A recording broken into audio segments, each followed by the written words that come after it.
Portal, it is already buzzing Michigan State football with 13 entries right now, but also some big name visitors on the horizon. Let's go.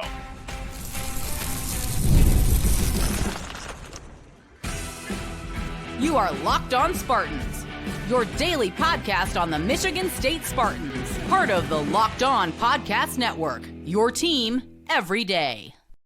Start the season with a big return on FanDuel. New customers can place a $5 bet, and you'll get started with $150 in bonus bets if you win that first $5 bet. Just visit FanDuel.com to get started. Spartan friends, Spartan family, Locked On Spartans listeners, thank you all so much for tuning in to Locked On Spartans. It's your team in green and white 5 days a week. Please rate, review, subscribe, comment below any portal targets that you want Michigan State to go after right now. Any questions, which, yes, we will open up the mailbag here and there on today's show. Hit us up at lockedonspartans@gmail.com. And also just want to clear something up right now. Yes, we do this 5 days a week. Apologies if the scheduling seems a little sporadic lately of when we're getting episodes out. Usually in the season, all right, cool. We could record during the day. A few hours later, this is when we download or upload it, rather. Whereas in the portal cycle, in these few weeks, if I record at like 3, for example, and wait until 7 to publish it, well, that's 4 hours of news that can break. Learned a lot of lessons on, just drop them whenever they're ready last year. So that's why we're all over the map. You will get 5 episodes a week, but yeah, who's to say when they come out any certain time of the day? So if that's bothering anyone, sorry about that, but that's why it's been all over the map. All right, let's get into it. The portal has opened Monday, December 9th. Oh my goodness, has rolled around, and 13 entries are there for Michigan State. Now we're going to go through the list really quick. Ken Talley, Jerron Glover, Jack Carson Wentz, Isaiah Johnson, Jalen Thompson, Jalen Smith, Brandon Lewis, Antonio Gates Jr., Dallas Fincher, Avery Dunn, Adamola Filet, Philip Davis, and Aaron Alexander. Just put his name in the portal a few minutes before recording. Now, we talked about 8 of these guys at length in some capacity here recently, but there have been 5 new names that have dropped their names in the portal officially today. Dallas Fincher, offensive lineman, 117 snaps. He just played 12 snaps in the final month of the season. Avery Dunn, just 2 games played this year. Tight end, Adamola Filet. He had 2 catches, 18 yards. Defensive back, Philip Davis. He did not play this year. He took a medical red shirt last year. And then Aaron Alexander, he played 18 snaps this season. I got to say, really good play on the road at Oregon in one of those. But yes, those are the 5 names, guys. Again, if you want to hear us talk about any of the aforementioned names, we've talked about them last week when they announced their intentions to enter the portal. But yes, this Monday is the official day. You could actually throw your name in, so that's where we're at right now. 13 people defecting from the Michigan State program. Maybe. Again, these guys can come back. We don't expect half of them or all of them to, of course. But you know what? We got this question. Sheehan_sports. Do we think Glover and Thompson are gone to the portal or using it to negotiate new NIL deals? And doesn't matter. Without depth on the offensive line, we're in the same spot as this year. It's a great point. First and foremost is, before we start getting into targets, visitors who can come back, the only way this is going to work out for Michigan State next year is if they do have a strong offensive line. And that's going to be built through this portal. And of course, some of the younger guys that got good run last year at the end of the season. But that's a good question. You know what? Do we think Glover, Thompson are gone for good, or will they potentially come back? I would be surprised if Jalen Thompson, defensive back from Tennessee, played a lot of safety late in the season because, but you guys know this, they rifled through some depth in the defensive secondary. So if you had the word DB by you in any capacity, you were likely playing for Michigan State this year. Jalen Thompson, now he cited that his family has some health issues going on and he wants to go back home closer to his family. I would be really surprised if he ended up coming back just because he cited, family reasons, of course. Now, Jerron Glover, just for an example, of course he can come back. Maybe not this time around, but he did something very similar last year, threw his name in the transfer portal, saw what else is out there, saw what his market value was, and then, of course, obviously came back last season. So, yeah, there might be a good amount of guys that are out there just to see, okay, well, what am I really worth right now? there are some guys out there where Michigan State essentially has said, well, thanks, but no thanks. We're all good here. So every portal entry is a different story, but let me just get into my annual, enter the portal. I guess it's not even annual. It's like semi-annual at this point with how, many windows are open throughout the season. But I would enter the portal if I was a player, almost always, unless you're one of those marquee players and they're going to lock you up for a really good deal and you don't got to go out there and, find out what your market value is because you already know what it is. But as a fan, no, of course I don't like seeing a bunch of names go into the portal. I would hate if just dozens at the top of dozens of players on my program, Michigan State in this case, went into the portal. But if I was advising kids, yeah, why not? Truly. I mean, because, look, you could also take a real-world look at what these players are going through.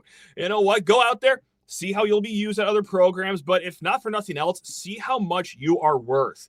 And when I say real world, this is what I mean. And a lot of industries, the one I'm in full-time, perhaps the one you're in full-time, your pay and how much you bring in, getting a raise, well, that's made by jumping around different companies or at least applying for other jobs and getting offers that you could bring back to your current company and saying, hey, X is going to offer me Y. Can you guys match? Like that. With a 24/7, 365 free agency in college football, there are no contracts or whatever. So yes, when the portal opens and you don't really know where you stand, you want to go get that raise at a program you're at right now, but you really don't have a leg to stand on. Well, go out there, see what you're worth, and, let's say that it's not a hot market for you. Well, yeah, that's a slice of humble pie you got to eat, but at least you know that you're getting a fair shake at the program you're at right now. So, again, guys, there are some players that Michigan State has essentially said goodbye to.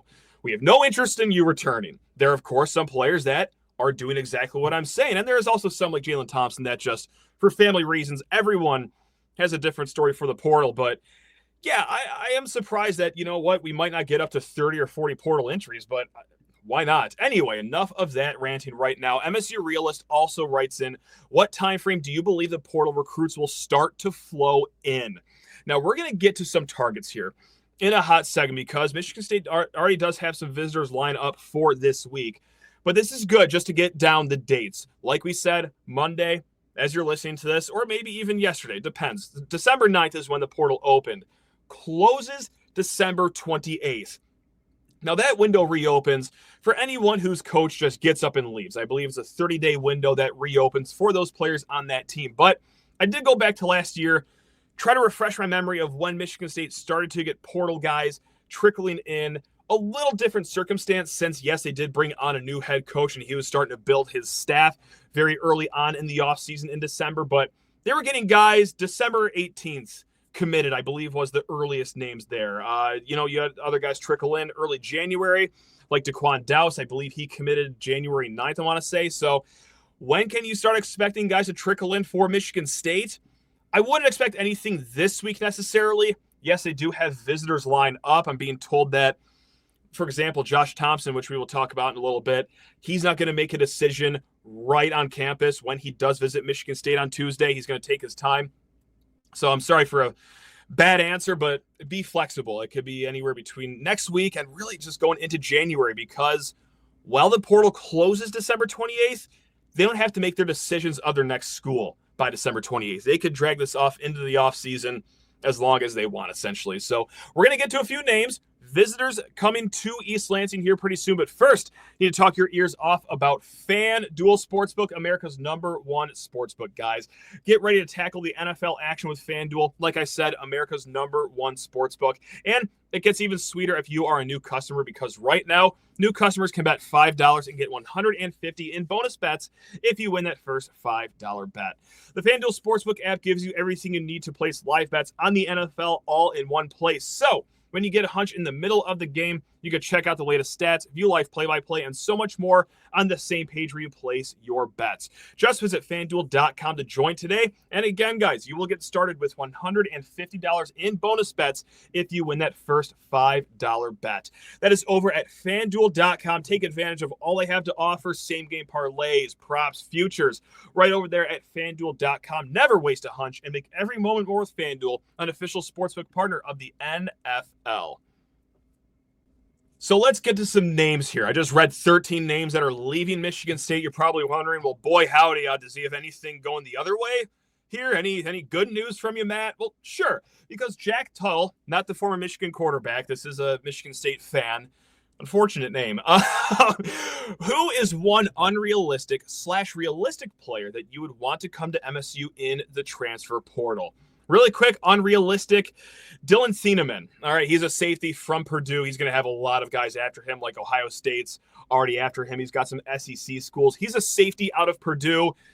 I know Michigan State has some talent there in the defensive secondary room, but just like we saw last year and every year before that, it seems like these days, you always use depth in the secondary. I don't think Michigan State's even going to be on his list of visits, so that's your unrealistic one. Let's get to some realistic players, though, because Chrishon McCray, also know, I've heard Big Play McCray is what he goes by. Now, he is a receiver out of Kent State, of course, put his name in the transfer portal. Jason Killop of On3 and Justin Thind of 24/7 Sports, both reporting that an upcoming visit is scheduled to East Lansing this Friday. Now, I like that. Again, guys, he's a receiver, 5'10", 163 pounds, second-team All-MAC for Kent State. And if you, no disrespect to Kent State, that is a very, very difficult job down there for the Golden Flashes. If you are a Kent State player, getting your name on an All-MAC team, that means you had individually one hell of a season. Because, guys, the Golden Flashes, they went 0-12 this year, and not a lot of games were necessarily close either. Again, not trying to throw a bunch of dirt on Kent State's grave. That is objectively a very, very tough job year in and year out. But, hey, here comes Chrishon McCray, okay? Really strong year for the Golden Flashes individually, 705 yards, 9 touchdowns. And, guys, I got to say, well, but before I say something, I got to say, let me say this first. Michigan State has had a lot of issues offensively, right? Like, I'm not saying that they're one player away on offense, but what I want to say here is that a player like McCray is something that Michigan State was missing this year. And what I mean by that, speed guy, good slot receiver, of course. Now, Oregon State, yeah, their offense did a little bit better over there in Corvallis than it did year one with Brian Lindgren, Jonathan Smith here in East Lansing. Of course, the big issue is the offensive line, like we've talked about so many times. You'd probably bash your head against the drywall if we spent any more time on that. But nevertheless, guys like back at Oregon State, Silas Bolden is the name that you may or may not know. He was the speedy slot receiver for Oregon State. Having someone like that playing the slot, always running in motion, just a speed threat that can open up a lot of doors on your offense. Or even, take it back another year, 2022, a little bit of 2021 over at Oregon State. A receiver like Anthony Gold, again, guys, just prioritizing speed. Yes, Michigan State had solid receivers this year. Of course, Nick Marsh, but that's different than what these guys offer. They tried to make Alante Brown, kind of that slot guy, that speed guy. Now, two things. Alante Brown wasn't necessarily up to the skill of Silas Bolden, of course. Not a lot of players are, but speed-wise wasn't just there. And the second big issue is that Alante Brown very rarely healthy for Michigan State this year. Again, I'm not saying that Alante Brown, if he was healthy this whole year, we'd be celebrating an 8-win season. No, there's plenty of issues going on with the offense. One of them, though, can be shored up with a commitment from guys like Chrishon McCray. Okay, so again, visiting Friday, will he commit on the spot? I'd certainly welcome that, but this is a guy that's going to get a lot of eyeballs on him just because of how well he did at Kent State. Now, if you're one of those people I just talked about saying that you're going to bang your head on the drywall because we talk about offensive line and the shortcomings of that over and over and over again, well, turn down the volume because here we go. Josh Thompson, we mentioned him with Stephen Brooks of 24/7 Sports last week. This is an interior offensive lineman from Northwestern, announced his intentions to enter the portal. And wow, first and foremost, it's impressive that Michigan State is going to get him on campus for a visit, I believe, tomorrow. That is what Justin Thind of 24/7 Sports reported, because this guy's going to have a lot of not just schools, but big name schools coming after him. LSU has been in contact with him. Michigan's been in contact with him. Ohio State's been in contact with him. It's been rumored that Auburn's going to get a visit too from Josh Thompson, but Michigan State batting first. Okay. Not necessarily bad news there. It's kind of like recruiting. You either want to be that first visit to set the tone, or you want to be that last visit to really have the final word when someone makes their decision. But Josh Thompson, guys, like, let's not kid ourselves here. It's going to be a tough battle to get his recruitment. What do you have working for you? Well, you keep hearing how the NIL collective is going to prioritize offensive linemen. Well, this is a really good start right here. And also, he is a hometown kid, so to speak. He is from Fenton, Michigan. So I don't know if he has any green and white in his old bedroom back home. I don't know if he grew up a Michigan State fan or, heck, a Michigan fan, which would make that even tougher. But yes, realistic in the sense that at least MSU has been in contact with him. He is visiting. Really tough, though, because, here's us, Michigan State, 3 years in a row. No bowl game. There are all those other programs, certainly strapped with cash and also recent success in their own program. But man, that would be a seismic get if Michigan State can land Josh Thompson. Now, why are we so excited about him? Just because he's from Fenton, just because, he's played Big Ten football before? Well, that helps.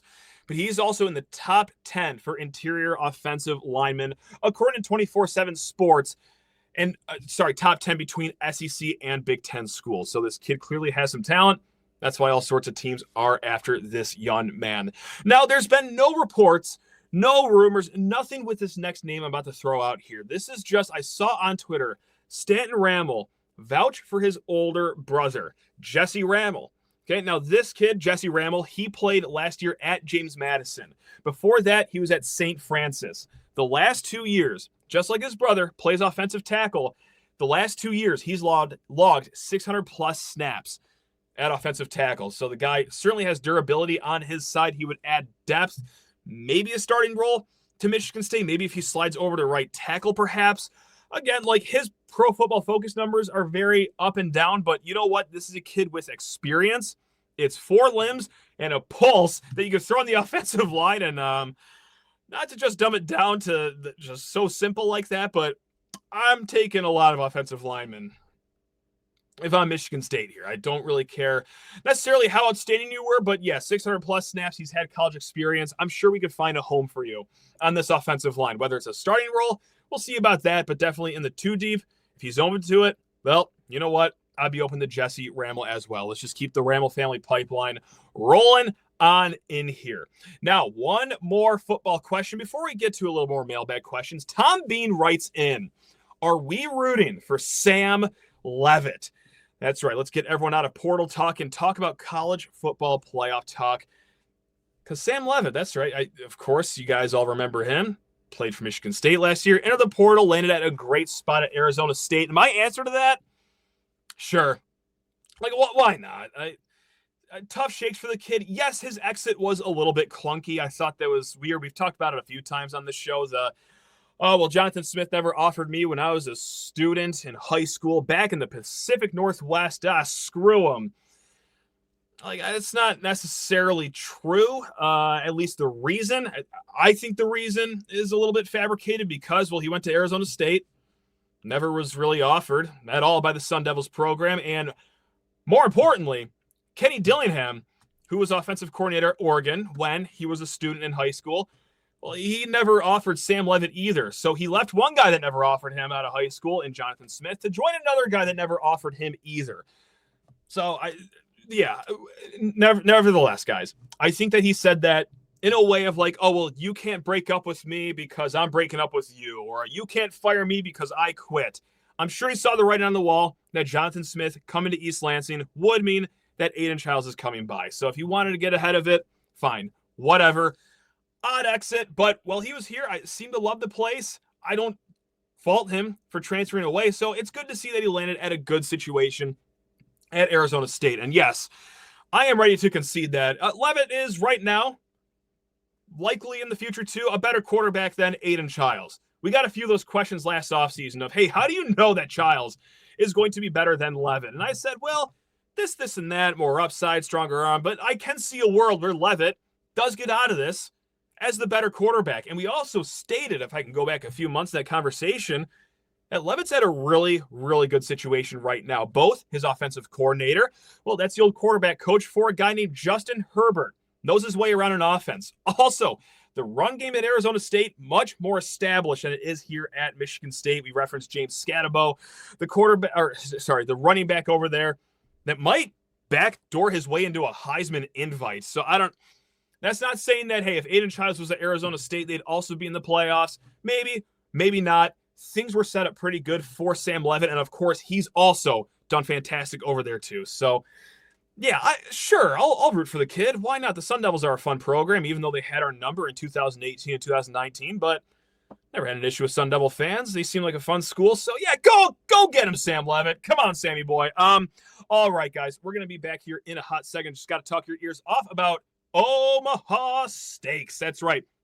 If you have no idea what you're going to do for someone in your life this holiday season, what gift to give them, well, yeah, guys, Omaha Steaks is where you got to be. Nothing delivers comfort and joy quite like the unrivaled quality and taste of Omaha Steaks. It's guaranteed perfection in every single bite, and right now you can save on unforgettable gifts with 50% off site-wide at omahasteaks.com. Plus, score an extra $30 off with promo code COLLEGE. With 5 generations of experience, they consistently deliver the world's best steak experience, and the gifting experts at Omaha Steaks have made it easy to deliver the perfect gift with thoughtfully curated gift packages featuring gourmet favorites. From legendary steaks to mouth-watering desserts and more, save 50% off site-wide for a limited time at omahasteaks.com. Plus, our listeners get an extra $30 off with promo code COLLEGE. That's 50% off at omahasteaks.com and an extra $30 off with promo code COLLEGE. Minimum purchase may apply.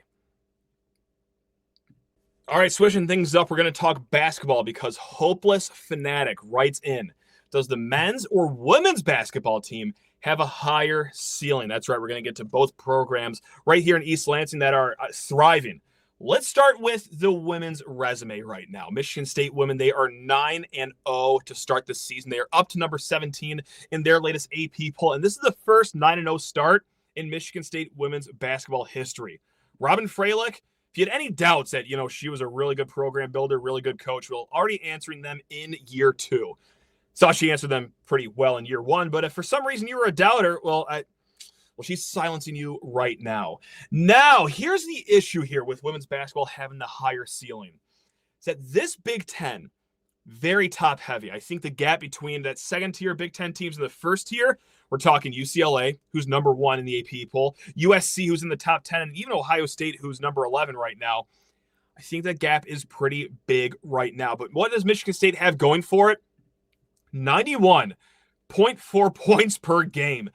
That if you can go to a women's basketball game, if you're in the area, you have a free night, go entertain yourself at MSU women's basketball because they are lighting up the scoreboard. Again, 91.4 points per game. That is 5th best in the nation. They've also been smashing teams so far this season.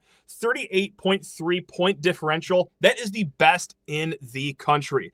They can shoot the snot out of the ball. 38.6% from 3. That is 2nd best in the Big Ten. They've had good wins over Vanderbilt and Cal.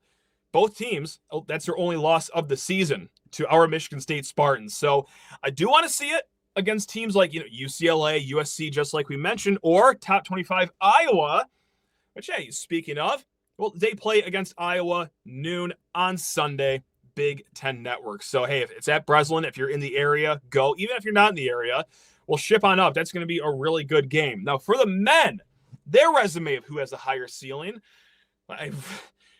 we know how good the men are doing. Number 21 in the AP poll, which I still think is a little low, but I do kind of like that disrespect. I do like this team having a chip on their shoulder. They are number 19 in the coaches poll, but I think it's them with the higher ceiling for this season just because of how wide open this Big Ten is, right? Like, you could throw a blanket over this whole conference. It is going to be close.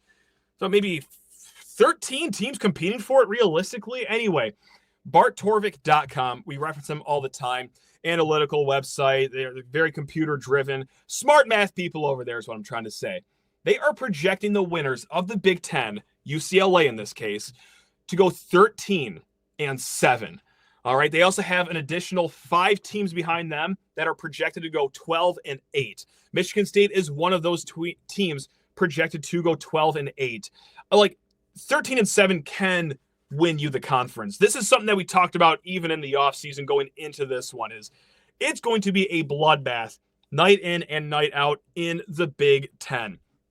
13-7 could be enough to do it. Now, back in 2019 is when they switched from an 18-game schedule to a 20-game Big Ten schedule.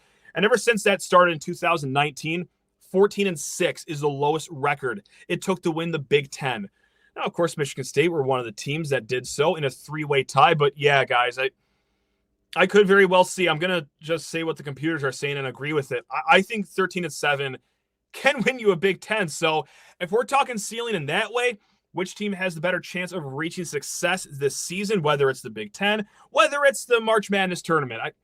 I'm going to go with the men's team here just because I don't think it's as wide of a gap from the top to the middle pack. And Michigan State, you can make an argument if they're in the middle or at the top of the Big Ten. Regardless of what your answer is, they're going to be close enough to win the Big Ten championship and certainly a live team in this race. So I'm going to go with the men here, but not by much. Not by much. Again, Robin Freilich doing fantastic work over there with the women's program. Now, friend of the program, Jer Bear, writes in, oh my goodness, if I could read correctly. Let's try this again. Have the vibes shifted in the last week for MSU athletics, or is it just me? To that I answer, well, Jeremy, what happened to your hockey team, Jeremy? Come on, man. 1-1 on the weekend against Wisconsin. They got shut out 4-0 on the first night, and then they won in overtime. But hey, you know what? Just like we talked about Jeremy last week, if you can go 3-1 in these next two road matchups, the second one being tougher at Minnesota coming up, you know what? That's still fine, regardless. Sorry, just had to bring up the hockey team. But no, has the vibe shifted? Yeah. Oh my God, yeah. Because, well, let's make no mistake why.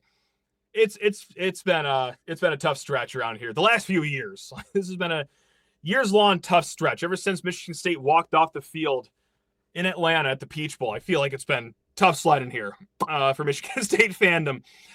Now, what helps is that, well, both basketball and football have delivered good news recently. Football, they've had some good moments on signing day, reflipping Jace Clarizio, of course, keeping Aiden West commitment. Leo Ayu, he surprise committed from the great state of Hawaii. So, you know what? Football's got some good momentum.